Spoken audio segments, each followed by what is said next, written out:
Russia's partial mobilization amidst the war in Ukraine has turned out to be quite successful, as more than 200,000 Russians have registered to fight against the Ukrainian forces on the battlefield.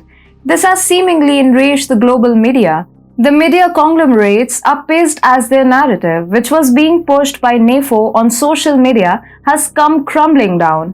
As the media's nonsensical narrative of Putin being sick or on deathbed and Russia losing 90,000 soldiers has failed, the media elites have now started running campaigns against every Russian. Yes, media organizations have legitimately called for unleashing wrath against Russians in their own countries, and this unquestionably raises questions about the sanity of the media's conduct. Hello and welcome to TFIGlobal, the foreign affairs and geopolitical analysis arm of the TFI Media Group. I'm your host Vedika. Let's begin. Global media is now after every Russian living on foreign soil, according to a media report by Politico, which raises questions on the intent of Russian civilians. The media organization has stressed that Russian revanchism runs deeper than Putin. In this article, Comoped, Politico is warning the West to stay cautious about welcoming Russians which are trying to flee Putin's mobilization order because they pose a security risk. Citing Petr Pavel, who is currently running for the Czech presidency and has served as NATO's military committee chairman from 2015 to 2018, the media organization has stressed that not every Russian leaving Russia is a friend.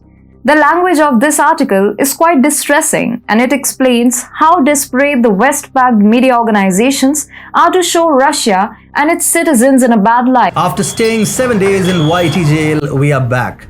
We don't know if they'll allow us to stay peacefully.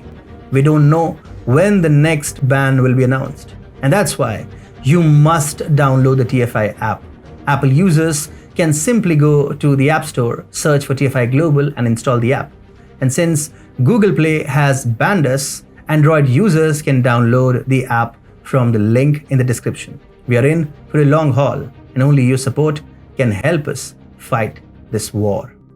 First off, the statements are written in such a manner that all of the statements made by the organization are passed to Petr Pavel. The columnist has stressed that Pavel shared with him that the West should be extremely cautious about welcoming Russians who are now trying to flee Putin's mobilization order.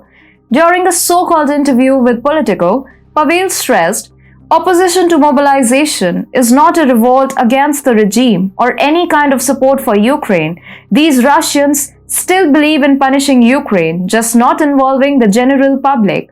Furthermore, he stresses the young men trying to leave the country are worried about their own lives. That doesn't mean they are against the war.